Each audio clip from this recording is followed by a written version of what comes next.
Welcome back into the Lions 24/7 podcast. I am Tyler Donohue. Appreciate everyone for joining us here as we get ready with a very, very busy time of the year here in Happy Valley. We knew spring practice was just around the corner when we stepped aside for some vacation time. We did not have a podcast episode last week.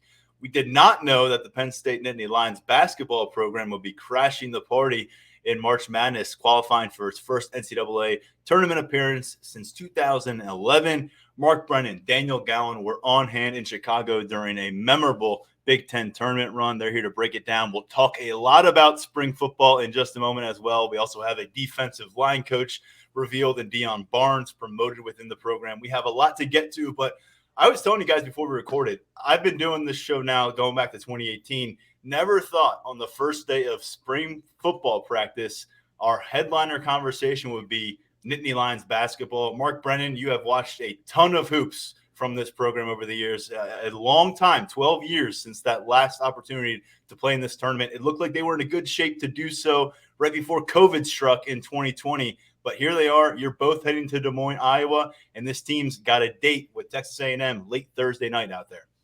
Yeah, one of the really cool things, and they gave us access to the watch party, which I thought was really, it was a tough situation for Penn State coming off just a heart-wrenching loss. But having that access and being there, one of the things I thought was pretty cool was being able to talk to Seth Lundy and Miles Dredd, two guys who were part of that 2020 team that was going to go to the NCAA tournament. And, talk about having your hearts ripped out, that impacted everybody across the nation. But Penn State was, this isn't like Duke or Purdue or teams that are in the tournament every single year. This is a team that had to fight and scratch and claw and didn't get to do it. So to have those two guys kind of carry the mantle is pretty cool. But I also think that everybody really needs to take a step back here, and the job that Micah Shrewsbury has done in 2 years, I mean, it's unbelievable. I mean, when you think of where this program was when he took over, I mean, as soon as he took over, half the roster goes into the NCAA transfer portal. They're able to reel a couple of key guys back, and John Harrah, who was a big part of last year's team, and obviously Seth Lundy, a big part of the last couple of years. But then to go out and do what they did in the portal was amazing. To add pieces, on the recruiting front, even though those kids haven't had as much of an impact, that's kind of the new normal. I just think being able to switch it that quickly and work to the strengths of the players that you were able to land. I mean, if you think about it, Micah Shrewsbury 2 seasons ago, not last season, was one of the primary assistant coaches on that Purdue team that had Zach Edey and is it Williams? I'm forgetting who was the other big guy. Travion Williams. Yeah, Travion Williams. A team built around big guys, and he comes in and realizes what he has here, and builds this team around 3-point shooting and not turning the ball over and being patient. It's not a super athletic team, and to pry 10 Big Ten wins and then 3 more in the tournament. I mean, wow. So, yeah, it was a disappointing loss to Purdue, a very difficult loss, but I don't think anybody should lose sight of how amazing the job that Shrewsbury, his staff, and these players did getting them to this NCAA tournament. Micah Shrewsbury's first season as head coach of the Nittany Lions resulted in a 14-17 record, 9-14 mark against conference opponents overall. This year, as Mark referenced, 3 more of those conference wins tacked on in the postseason, 13-11 against Big Ten competition, 22-13 overall is how they'll meet Texas A&M on Thursday night. And before we focus on that matchup, which we will a little bit here in this episode and a lot more later this week when you guys are settled in Des Moines, when we get our final preview and prediction for that matchup from you, let's look back at Chicago. And Daniel, you joked that you guys ended up taking up residency out in Illinois. It was an open-ended trip for you. You weren't sure how much Penn State basketball you'd be watching. You certainly got your fill. You have followed every step of the way this team. You were on the road down in College Park at Maryland when they suffered a loss in February that seemed to maybe take any wind out of their sails that they might need. Lo and behold, here they are in the tournament. What do you think this, 10-day stretch really showed about the program? And are you surprised that they had this in the reserve in the tank to pull out and get to the finish line like this? Yeah, I mean, this, past 10 days of basketball have been, really, actually, these past 2 weeks, 14 days have been very wild because you have Cam Winters' game winning shot against Northwestern on March 1st. A couple days later, the big comeback against Maryland. And then this run out in Chicago that I really didn't see coming. I thought that the Illinois matchup was pretty good for them. And then I thought that Northwestern was also another good matchup for them, too. But I think to see what they did against Indiana, even though they almost coughed it up there at the end, and it got, to quote Miles Dredd, it got hot out there. To close like that and then be able to do what they did down the stretch against Purdue, I think it shows a team that has a lot left in the tank, a team that to be cliche isn't going to give up, isn't going to pack it in. I mean, when they were down by 17 with 6:18 left against Purdue, I kind of kicked it into writing mode and everything. And I think the fact that they had a chance to win at the end, really speaks to the culture. And on top of that, it speaks to the players and their abilities, what they're able to do. Evan Mahaffey barely plays in the tournament. And then comes up with a very clutch steal at the end of the Purdue game to help bring them within a basket. Yeah, I think that you just really saw kind of the, what Shrewsbury has built, and then it really kind of all came to fruition this week in Chicago. And I think it sets them up very nicely for, what they're going to see, in the NCAA tournament environment. Their last game of February, guys, you remember it well, coughed up a huge lead against Rutgers. No. The panic button was slammed over and over again, and I think a lot of people wrote off the possibility of this kind of result and getting into the tournament, maybe shifted focus to the NIT. When you look at what they've done since then, of course, they're 5-1 since then. But you look at even before that, 8-2 in the last 10 games since that loss at Maryland, which was their fourth consecutive loss to open February. And when I look at the production across the board here, you look at the leading scorer during this win streak in Big Ten play following the Rutgers game. It's Cameron Winter with 24 against Northwestern. Of course, he came up with late game heroics. Pickett with 16 against Maryland. Funk with 20 against Illinois. Lundy with 16 against Northwestern. Pickett with 28 against Indiana. Lundy with 19 against Purdue. Mark, we have spent so much time this season discussing the All-American candidacy of Jalen Pickett, which is an historic season for him for this program. But what do you make of the other players who have stepped up along the way and the way they were able to, I guess, distribute some of that scoring when it mattered most? Yeah, one thing I wanted to touch on first, you mentioned Rutgers, and at the time of that game, I mean, Penn State, that was a brutal, brutal loss. And Rutgers at that point was 18-11 and 10-8. And everybody figured Rutgers was in. And let me give you a little behind the scenes from the watch party. So Penn State, it's announced that Penn State's in. The players go crazy. They do a breakout session with three of the players, Miles Dredd, Lundy, and Funk. And then they have Micah Shrewsbury do a breakout. As we're talking to Shrewsbury, the selection show ends. And there's a TV, and all the reporters are interviewing Shrewsbury and looking at the TV for who didn't make it. And Rutgers is up there, and it was like, what?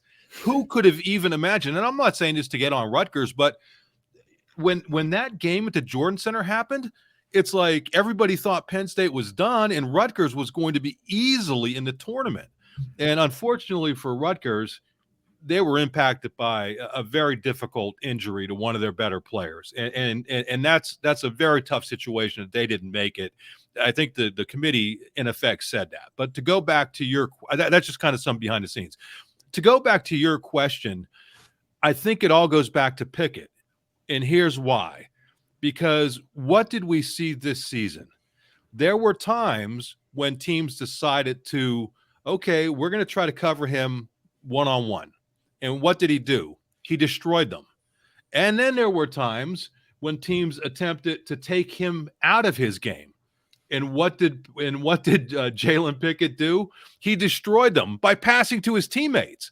I mean, it's unbelievable. If you look from the Northwestern game at Northwestern, Maryland, Illinois, and then Northwestern in the tournament, he was taking very few shots. He didn't have more than 10 2-point shots in any of those games.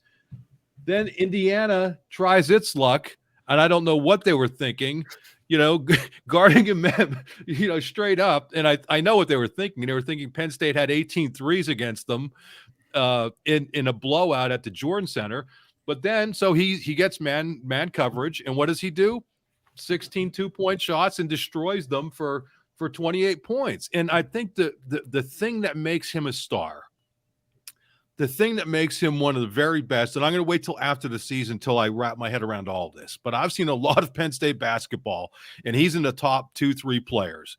And the reason he's so good is because he is able to adjust to all of these different situations. If he needs to be the man scoring, he could be the man. If he needs to set up his teammates, he's willing to sacrifice his scoring. He doesn't care. He wants to win. And that's why he is so good. And that's why he's an All-American. And I was laughing after the win at the Big Ten tournament over Illinois. And Underwood, the coach of Illinois is like, well, he's playing booty ball. He dribbles it for 13 seconds. Well, guess what? Stop him. And you know why Underwood was complaining? Because if you go and try to stop him, what's he going to do? He's going to throw the ball to his teammates who are going to destroy you. And what does that mean? That's why he's an All-American.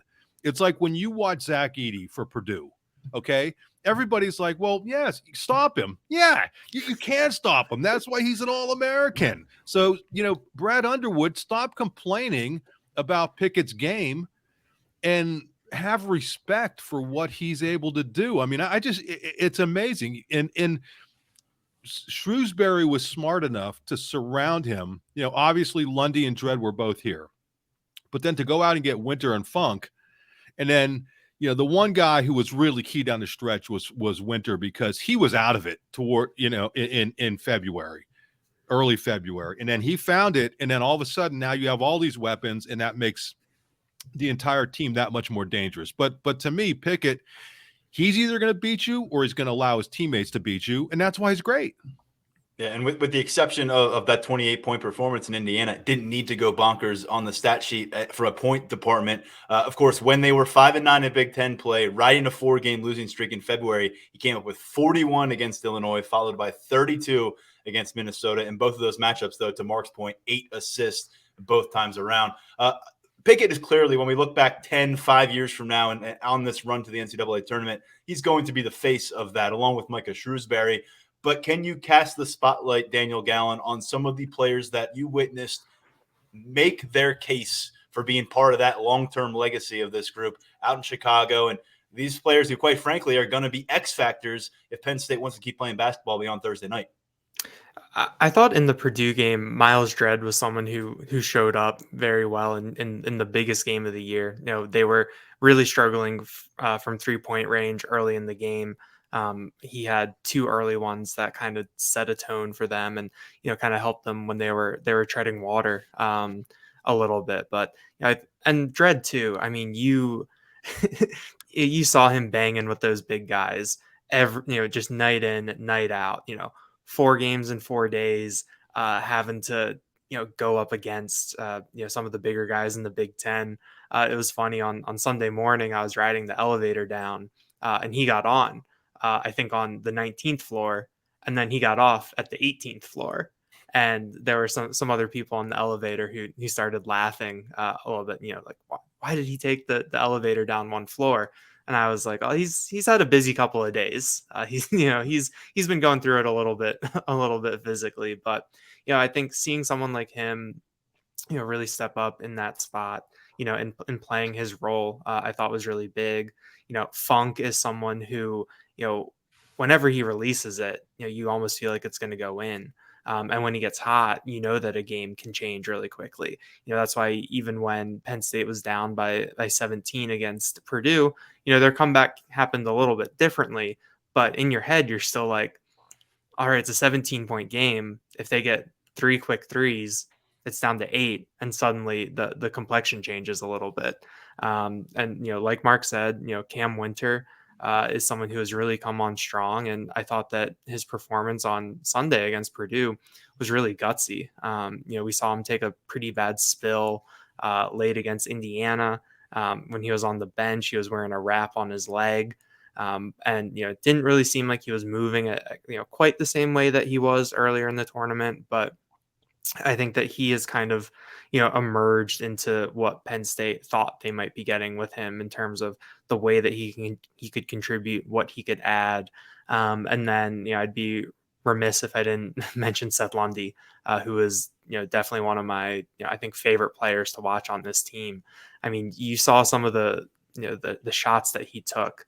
The 3-pointers, the willingness to shoot from deep, the willingness to shoot with a hand in his face, seeing those shots go down for him, especially given what he went through at the end of the season with that Rutgers game, I thought was really cool to see. And, I think that it validated Micah Shrewsbury a little bit, and it validated Lundy's performance, where he is a guy that you want to keep shooting because he can make some of those ridiculous shots that, not necessarily anyone else on the team can. So I think that when you look back, I think that Pickett is obviously going to be the headliner, but I think it's, all of these guys have had their moments. You even think back to the Clemson game where Andrew Funk hit that 3-pointer at the end to send it to overtime, I believe. He's had his moments. Winters had his moments. Lundy's had his moments. Dredd has been really steady. I think this is a pretty cool total team effort from that group of upperclassmen. You've been banging the table for Lundy, I think, since December. And of course, his status for next year is something that a lot of people are discussing right now as they want to see what Penn State can build off of this. And building off this is so important for Penn State, not just this week, but moving forward with the landscape of college athletics and what it takes in the arms race to compete at a high level, to put yourself in a spot where you are perennially in that discussion, not just trying to ride the bubble to the finish line, but maybe competing for a Big Ten title during the regular season. It's a very tall ladder to climb, Mark. But Micah Shrewsbury, speaking on Monday, he tried his best to speak. His voice was very hoarse after that run in Chicago. But he talked about seizing on this opportunity, being a team that makes this normal instead of the outlier. Where do you feel Penn State, not just this week, but what is the most important thing for this university? AD Pat Kraft, I don't know if he thought he would end up with an NCAA tournament appearance in his first year. What's the next step to make sure this doesn't go by the wayside as a nice story that happened once upon a time, instead maybe a stepping stone toward greater days ahead? I'll tell you what the next step is: making sure this guy's still your coach next year. That is the next step. I mean, that's, they better not mess around with this. And I think a huge part of that, I think they have the money that, if they wanted to pay him more, that they could. There's always talk about facilities. I think the facilities have gotten better. They could probably be a little bit better, take care of the assistant coaches, but they really have to position themselves. And this isn't just with basketball, but on the NIL front, they have to get their act together. They have to be where they need to be on the NIL front, because that's what this is going to boil down to. Is it's not just being able to pay coaches, it's being able to put the program in a position NIL wise that it could compete with everybody else. I mean, he's shown an eye for talent, right? He goes into the portal. I was thinking about this, and Daniel, we haven't had a chance to discuss this. We didn't travel together, but, probably a conversation after the season. But, has there been more of a hidden gem out of the portal than Pickett? I mean, it's just amazing that, you get this guy from mid-major and he becomes an All-American. I mean, this isn't, one of those kids going from Northwestern to North Carolina or Duke. This is a guy that very few people knew about. And my point being is that this coach and this staff clearly have an eye for talent. But it's going to take more than, oh yeah, come to Penn State, they do it the Penn State way, whatever. I mean, you're going to have to be able to compete on the NIL front. And I think that is the single biggest challenge for Penn State basketball, Penn State sports in general.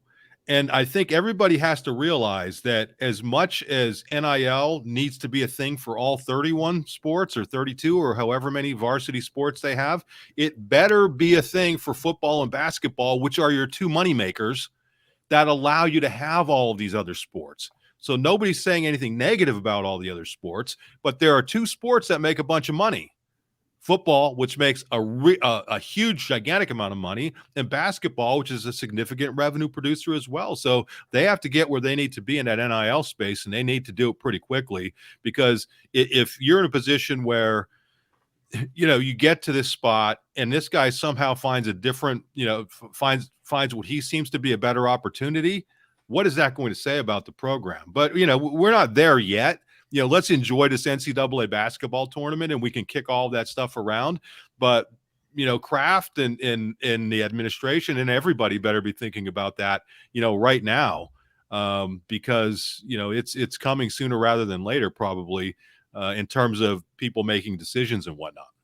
Yeah, I promise we'll make some room for a bit of a postseason autopsy on the podcast whenever Penn State's done playing basketball. But looking ahead, and we're just going to leave it here with just a couple more minutes on this, and we'll come back with a second episode this week and really dive into this matchup, what's ahead in Des Moines when these guys are out there getting ready to cover it, because we do have to talk about some football in this episode. But Daniel, I'll leave the basketball conversation with you here. Early outlook toward that Texas A&M matchup. They have the 7 seed. Penn State has the 10. We heard from Micah Shrewsbury on Monday saying that Texas A&M rebounds like madmen. He says it's going to be a physical war, and that's pretty interesting when you've got a Penn State team coming off of what was a ton of wear and tear out in Chicago.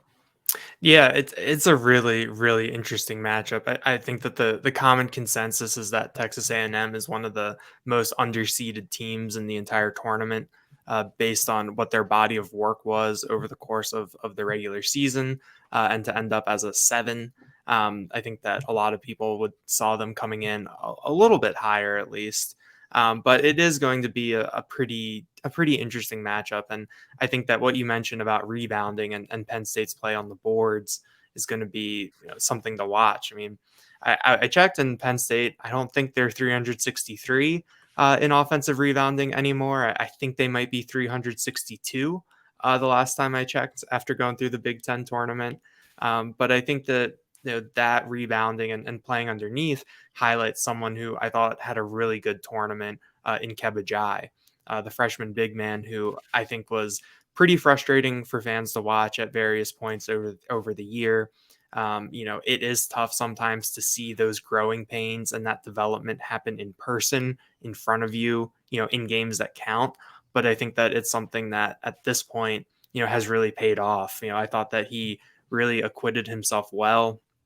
I thought that, he, this isn't meant to be backhanded, but I thought he did his best against Zach Edey, which is all you can ask for when you're going up against someone that size and that talented. And so I think that Kebajai early on with this matchup is someone that, I come back to as a potential X factor. And then, you just kind of think about, the legs, the 4 games in 4 days. I thought the better situation for Penn State would have been to get a Friday draw, to get an extra day of rest. But at the same time, I don't think Jalen Pickett cares. I don't think Andrew Funk really cares about whether they have an extra day of rest or not. I think that the way that they closed that Purdue game really is the window into how this team is operating and its attitude. And I think that we'll see what that looks like come Thursday, but should be fun. And I'm really looking forward to it. All right, these guys will be out in Des Moines for the matchup on Thursday night. You'll be out there, in fact, by the end of the day, Wednesday. So they'll have coverage at lions247.com. There's going to be some availability out there. Micah Shrewsbury will speak, an opportunity to check out some practice as well. So a lot going on. It's a bit of uncharted territory for us here on the Lions 24/7 podcast, but we look forward to hearing from you live on location at the NCAA basketball tournament. And of course, Penn State wrestling on its way to Tulsa Thursday through Sunday for the NCAA championships in that sport. We'll have coverage of that at Lions 24/7 as well. So a lot going on. And oh, by the way, That football program that we tend to speak about quite a bit here on the podcast is back on the practice field this afternoon. In fact, we will be back on the practice field with them for a brief look at their first practice of spring ball this afternoon. And we'll have photos and we'll have our observations and we'll be back into the swing of things. But before we get there and start breaking that down, Deion Barnes is Penn State's new defensive line coach. We discussed him at length a couple weeks ago when this job became open. John Scott headed to the NFL as a Detroit Lions assistant following 3 years on the job with Penn State. Deion Barnes, as Tyler Calvaruso has written up and talked about on this podcast, a lot of significant recruiting impact in the city of Philadelphia, his native city, formerly with Northeast High School as a player, then as an assistant coach, as a defensive coordinator, before he became a graduate assistant with Penn State back in 2020. 3 years in a GA role, and now was set to be an analyst this year, retained on the staff. A lot more than that, though. He's a position coach. He was informed of that decision, according to James Franklin, on Monday, along with the players in that position room. So that is a hell of a launch pad. If you watch the video of the reaction from the defensive meeting room, including Manny Diaz and all the players in there, to James Franklin giving this news, there's a lot of adrenaline pumping right now as they get back on the practice field. But we have a lot to learn about a guy who has not been a position coach at this level of college football or any level of college football. But Mark, I caution everybody who's pointing at his age. He's 30 years old. Ty Howell, now in his third year as tight ends coach, he was an analyst with Penn State when Tyler Bowen left and became an NFL assistant coach back in 2021. Ty Howell was 29 years old at the time. Now here in year 3, certainly seems to have a solid foundation under him. And like Barnes, a letterman. And James Franklin's loading up on these guys right now in team facilities. Yeah, I mean, and I think you touched on it with Tyler Calvaruso that I mean, he has done just amazing work on a recruiting front as a GA, and which is restricted in what you can even do. Yeah, and just to hear it's great that the guys in the room love him, but it's also, to be able to get a feel for what you need to do from a recruiting perspective. He has those roots in Philadelphia, and there's one thing I wanted to point out about Deion Barnes that I think a lot of people are forgetting. And this doesn't necessarily have anything to do with his coaching ability, but it has to do with his love for Penn State. And when everything went haywire here back in 2011, you guys may or may not remember that. It was kind of crazy, coaching change. And all of the love went to the guys who stayed, the seniors, the Maudis, the Jordan Hills, the Ty Howells, Matt McGloin, all the guys who stayed with Bill O'Brien. You know who else stayed? A group of true freshmen from 2011, the Super Six: Allen Robinson, Adrian Amos, Donovan Smith, Deion Barnes, Bill Belton, Kyle Carter. All impact players in their careers at Penn State. All were true freshmen when all that happened. And they stuck with Penn State. They could have transferred anywhere. And you hear those names. 3 of those guys are still in the league. Deion had a run in the league. Those guys could have gone anywhere. And they stuck here, and Deion Barnes was part of that. And I think that's important in that you're looking at a guy, like Ty Howell, who's now on the staff, who knows what it means to be, kind of have this whole Penn State thing, and not just from one coach, but, he was here under Paterno. He was here under O'Brien, and then he was, here under Franklin. And, why? Because of his love for Penn State. So I think there's really something to be said for that. But then, as James Franklin said today, he went out, and once his pro career was over, after 2 or 3 years, I think 2 years in the league, 1 year at a lower level, was grinding it out at the high school level. And then he gets the GA position. He used to only be able to be a GA for a couple years, but he's a GA here for 3 years. And I got news for you. These GAs are not making a lot of money, and they are working every bit as hard as the coaches who are making a lot of money. So if you're going to stay in that for 3 years, that's like a testing ground. And if you're able to come out of that with your coaching chops, with your recruiting chops, and this far away from his master's degree, I think that all speaks extremely well. Now, how does that translate into him being the on-field coach? That's what remains to be seen, but it's very easy to see why James Franklin would take a little bit of a chance on a guy like this. And I don't mean that in a negative way. I think any coach that's going to come in, there are going to be areas that you view as serious strengths. And then, okay, well, we've never seen this from him. How is he going to react to being the coach, the primary coach in that room? I think he'll be fine. I like the hire. Again, I like what he's been able to do recruiting wise from what we've seen of him on the field. Just the interactions with the players, what we've seen of him at camps. All that is positive to me, but there's a little bit of an unknown, and it's going to be kind of fun to watch that during the spring off season, during camps and whatnot. And then once the preseason gets here, as soon as the news surfaced that John Scott was leaving for the NFL, you could hear it, you could sense it. People within that facility, the people who are going to be playing under that position coach, the parents who are involved in those kind of discussions and want to make sure their kid has a good leader. There was a lot of people in the building already vouching for this guy. And that goes a long way. But James Franklin made it a point. Just because you're a likable person, because you're a letterman, doesn't mean we're just going to hand you this huge promotion, life-changing kind of promotion at potentially the risk of jeopardizing what is a national championship kind of ambition here in 2023. And so Franklin did his diligence, talked about making a ton of phone calls, reaching out to a lot of college coaches, NFL assistants.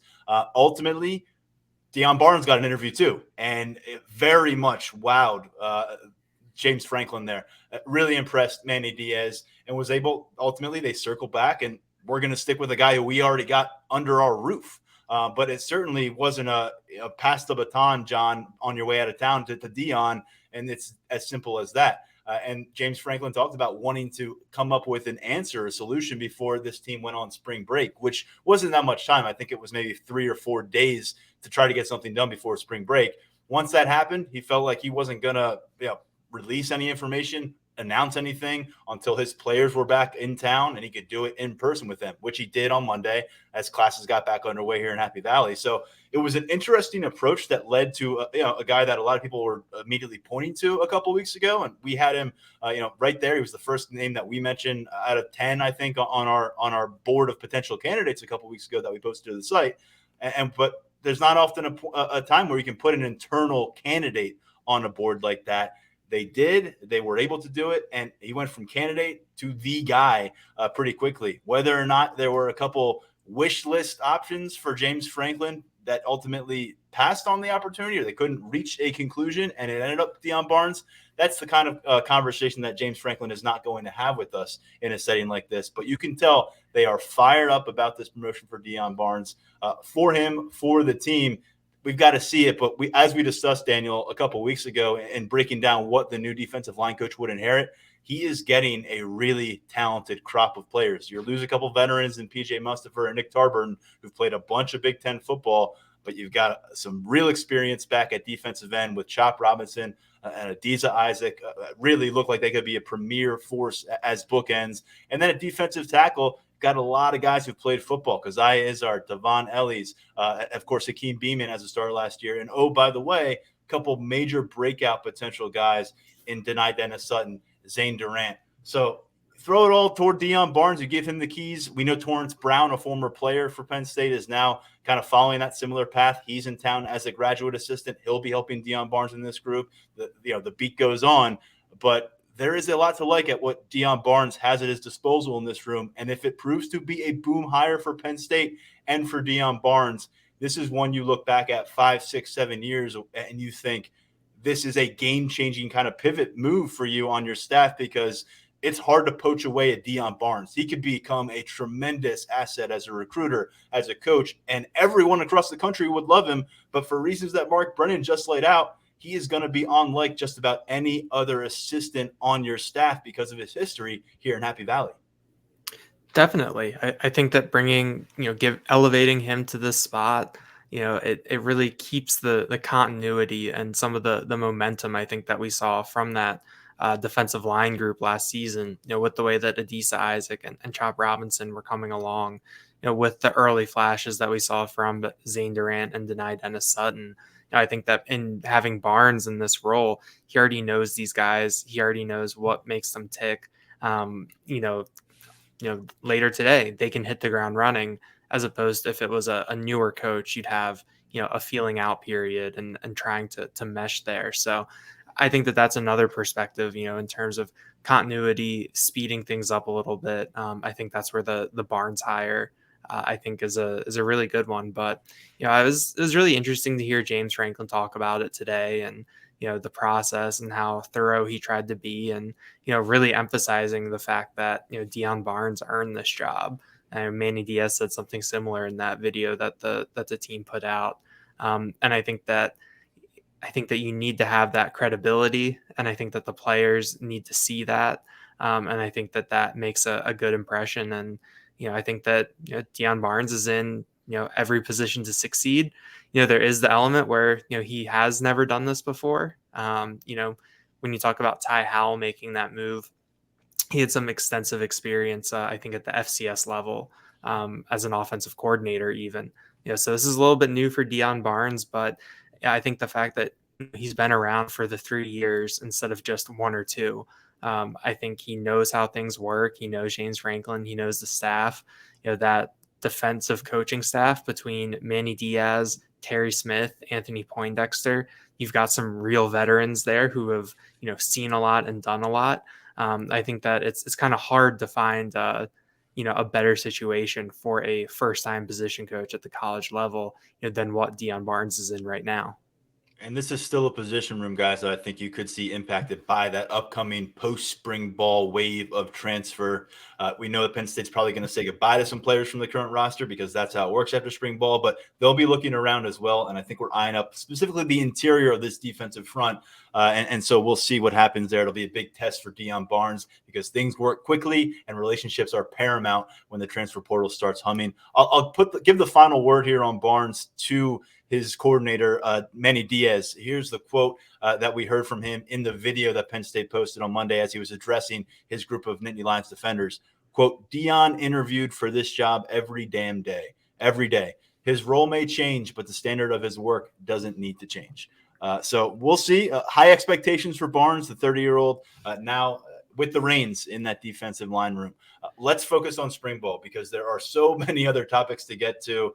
And we were back in Beaver Stadium's media room on Tuesday afternoon with James Franklin at the podium. Felt like old times. Only been a couple months since that Rose Bowl win for the Nittany Lions, but things change so fast. 15 newcomers on this roster. A bunch of guys now focused on the NFL have left campus. But we had a really interesting conversation on the offensive line with James Franklin through his press conference. And a couple of things you can glean from that. One is that the offensive line health is in a way different place than it was last spring. Remember, they couldn't even have a real scrimmage because they were down to, I believe, 7, maybe 8 available offensive linemen in mid-April. It was formatted as much more like a practice that you would see on a practice field. They think, James Franklin said, very optimistic, they'll be able to have a regular structured spring game in April 15th in Beaver Stadium. And I think you got to look toward the offensive line. Not only are they bringing a bunch of guys back, but the injuries that we noted in 2022 have cleared up. They tend to, guys recover. So Olu Fashanu, full go, according to James Franklin for spring ball. Landon Tengwall, full go by practice 3, as James Franklin kind of categorized him with some guys being eased in off of injury recovery. And then we didn't hear anything definitive on Nick Dawkins, but James Franklin was very quick to place him in the discussion with that competition at center. Hunter Norzad sliding over from the guard spot to center. Juice Scruggs moving on to the NFL. But James Franklin very quickly said Nick Dawkins is in that conversation. We'll get a look at practice. We'll see what we see from the offensive line. But guys, that's great news because Dawkins, to a lesser extent, he's a guy who was going to be a backup last year, barring some kind of injury ahead of him. But with Olu Fashanu and Landon Tengwall, that's your starting left side of your offensive line through the first half of last season. Mark, it is just a leaps and bounds situation when we assess what's going on for Phil Trautwein on the field as spring practice gets underway compared to where they were in 2022. Yeah, and as important as that is for the offensive line, and remember, this was a unit that going into last season, James Franklin said he was done making predictions. He was going to let their performance speak for itself, and it spoke pretty well. I mean, however you want to phrase that, the offensive line spoke well for itself, for its performance, whatever. But it actually came out, and we're seeing the most depth that we've seen Boy, in a long time. I mean, we're going back at least into the mid 2000s, if not, those great groups with Goon and everybody in the mid 90s. Why is this so important? We saw that even with all the injuries last time at this year, they were able to come out of that with a very strong offensive line and a very deep offensive line. It's more important to me, and I think James Franklin touched on this, because you're trying to break in a new quarterback. And you have two quarterbacks who are in their second year in the program, and you have one quarterback who just arrived in January. And to have as many of the working pieces in place while you're trying to develop them within the offense, it's one thing when you have a 15th year senior in Sean Clifford who could go out there and just run 7-on-7 and figure out what to do. That's not the case with these young guys. I mean, they need to have that full offense around them, not in every single drill, but throughout the spring at different moments so they're comfortable within that offense. So I think having that healthy offensive line, the upshot of that is that it's going to make life so much easier for the quarterbacks, for their learning curve. Things aren't going to be easy for the QBs, but their learning curve will be accelerated, being able to play within the constructs of a normal offense, as opposed to, worrying how many guys you're going to actually be able to have out there in a given day. It's a stat I've kind of repeated fairly frequently here on the show in the last couple of months, but 6 offensive linemen started at least 5 games for this team last year. That's just kind of a ridiculous stat, the way kind of the ebbs and flows of roster movement, to have all that kind of retention. You could have even had Bryce Effner back if he wanted to continue playing football. He had opted to retire, step away from the game, and that opens up a really interesting situation at right tackle. Not that Bryce Effner had his grips all over that spot, but he was the guy starting throughout November. Strong November for Penn State overall. Caden Wallace was sidelined, missing a bunch of action due to an injury he suffered against Minnesota in October. Wallace is able to get back on the field for the Rose Bowl. He plays about a third of the snaps at right tackle. He is back on campus as a fifth-year senior. The big question we had was, what would happen to Drew Shelton? Started the last 5 games last year with Olu Fashanu sideline. Fashanu turns down what was probably going to end up as a first-round opportunity in the NFL draft to remain on campus. He's your left tackle. There's no question about that. He's ready to go with spring ball. And this is where I think, Daniel, this is the next step for Penn State on the offensive line. You see it across different positions. They have Big Ten starting caliber players who are starting the game on the sideline and then working their way in at different positions as the game progresses, as backup components, as rotational components. Right now, I think the next step is leaving some Big Ten quality, starting quality offensive linemen on the sideline, because that's where your depth is. That's where your team is. That's where you're recruiting. That's how you're adding transfer talent. And I think they're going to be there this year, because I don't think it's not just one of those Shelton versus Caden Wallace situations. One of those guys is one of watching, but a guy like Vega Ioane, someone like JB Nelson, Nick Dawkins, you can throw in there.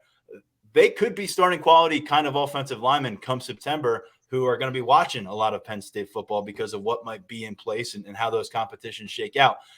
Mark, you may correct me if I'm wrong here, and Daniel, feel free to do it, but I just don't think there's been a situation where the Nittany Lions have entered a season where you're saying that guy watching football right now, watching this offense play, he would be a starter on a lot of Big Ten teams. And I think they're going to get there this year if they're healthy.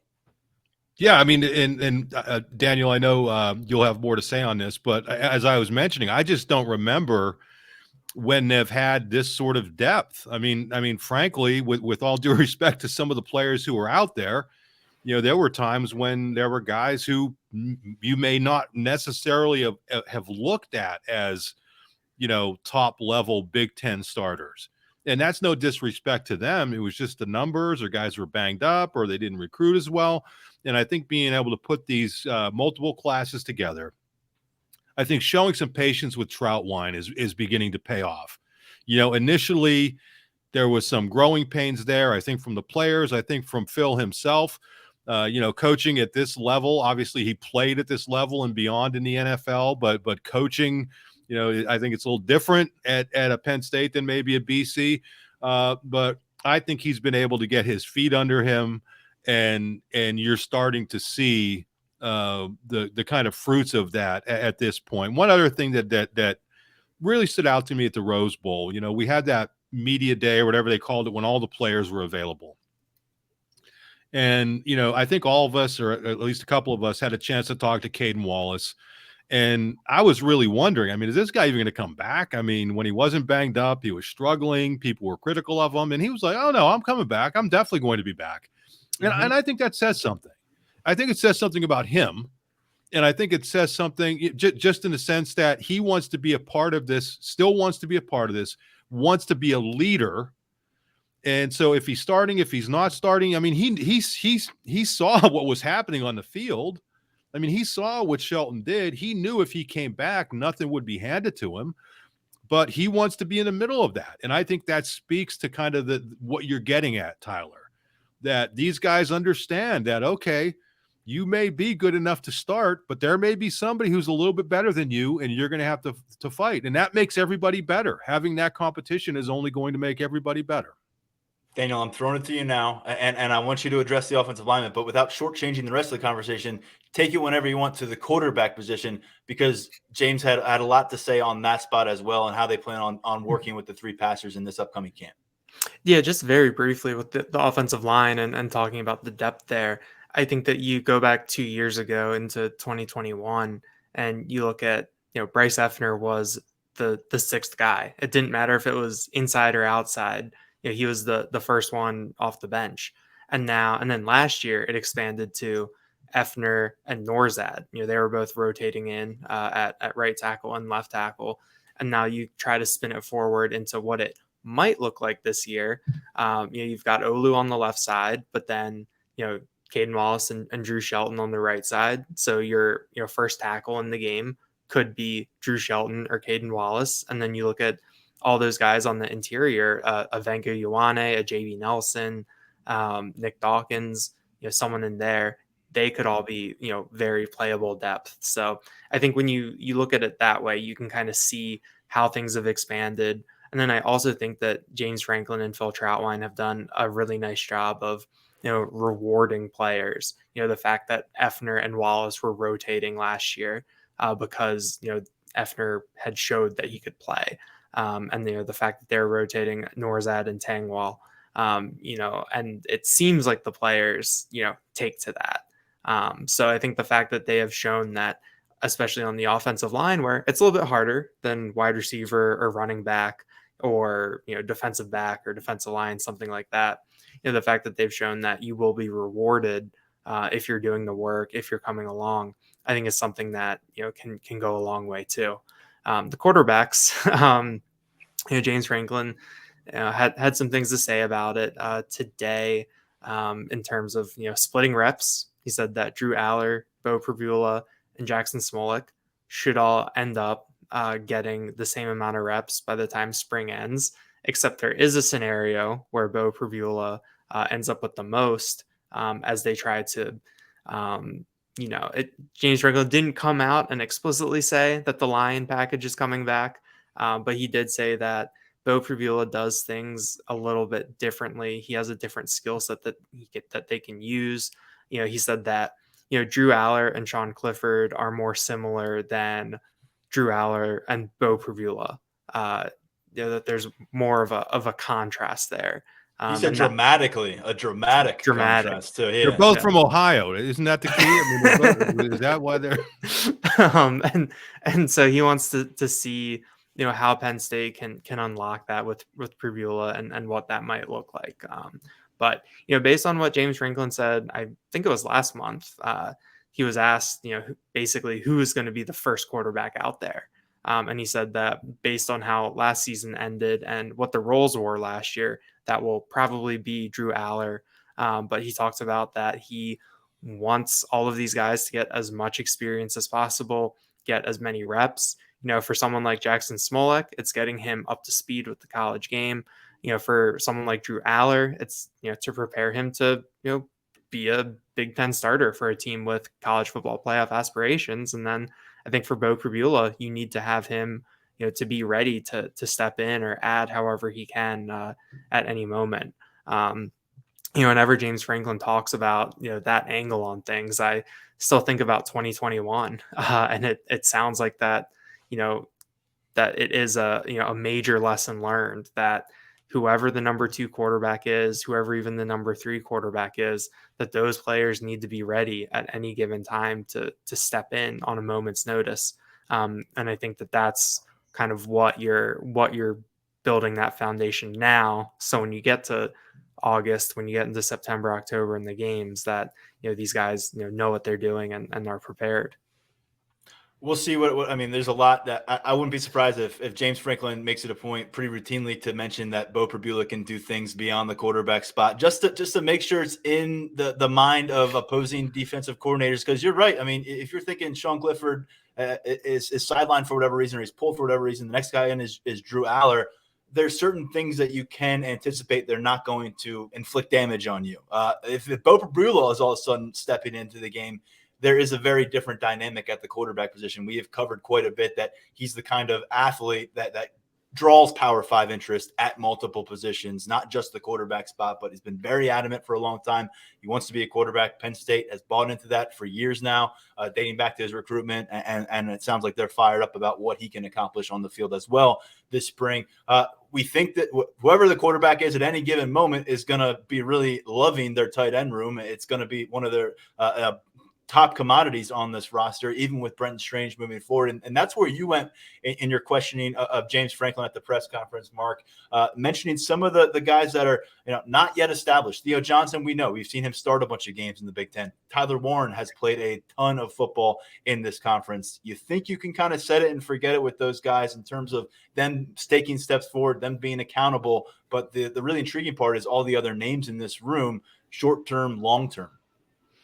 Yeah, so I basically asked about Jerry Cross and Khalil Dinkins and Mega Barnwell, not to leave out Joey Schlafer, but Mega I was asking about just because of his sheer size.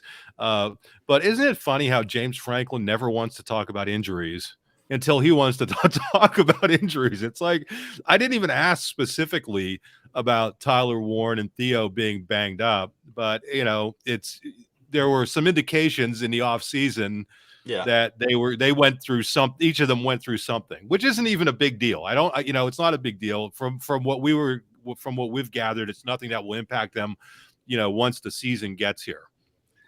But he indicated that they're going to be limited. And it sounds like they're probably going to be limited for most of spring practice. And he's viewing that as not a bonus for them, obviously, but as a bonus for the younger tight ends. And where that makes a lot of sense. And we've seen it in the past with veteran players who haven't been banged up, where they've not gotten as many reps in the spring because you know what you're going to get out of them. You didn't need to see a lot of Saquon Barkley, his final year in the program to know what he was going to be able to do. And people may scratch their head a little bit with Tyler Warren on that, but he was banged up for most of last year. Going in, he was a guy that a lot of us looked at who could have been a breakout player, but something was wrong there. I forget if it was his foot or his shoulder or whatever, but something was going on, and he was never quite there physically. But I think the coaching staff understands what they have in him, and they know what they have in Theo.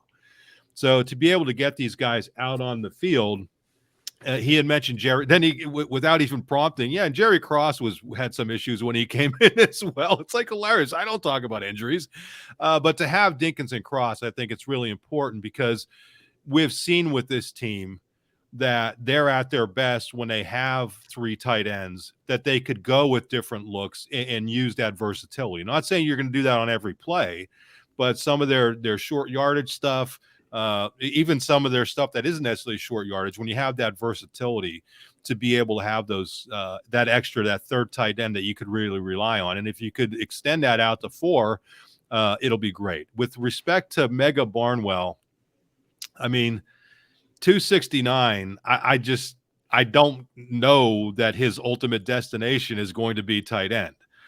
James Franklin said they've been that from what he's heard, because they can't work with him directly until now, that he's got great hands.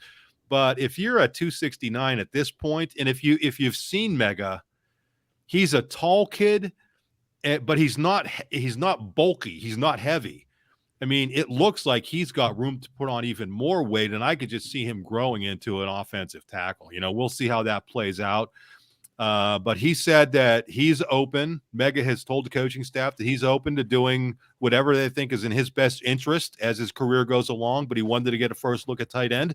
So I assume we're going to see him at tight end this entire spring and see where it goes from there. I will tell you this, that if he ends up being a guy that they decide to keep at tight end, he is going to be a unique weapon because they won't keep him there unless he can run really well, unless he has the hands. But if he's 269 already, if he grows into one of these 275, 280-pound tight ends, he could be something really unique. But the upside is there, whether it's tight end, whether it's O-line, whether it's D-line, wherever he ends up, I think, he's going to be a good player for him. And Franklin actually mentioned that he was another guy who came to campus, got a little tripped up in terms of a setback medically, but his training development has been able to power through that. So big spring ball for that tight end room. A lot of guys have a lot to gain. And if it does come to the point where you're trying to convince Barnwell one way or the other, or maybe say it's okay to put your hand in the dirt for the rest of your life as long as you're playing football, go check out the free agency results at the offensive tackle position versus the tight end position. No offense to our good friend Mike Gesicki, but you get paid at a different level at one versus the other. To your point, though, if it works out at tight end, it could be a very unique player. You got Andrew Rappelier joining that group in a few months. Joey Schlafer, as we talked about, another freshman. Ty Howell has plenty to work with.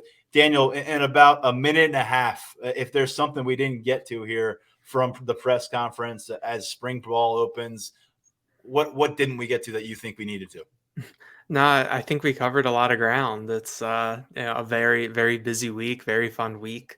I think that, I hope everyone enjoyed all of me and Mark's, content from Chicago, and I'm excited to get out to Des Moines and keep doing the same. And who knows, maybe we could continue our tour of the Midwest in Kansas City next weekend.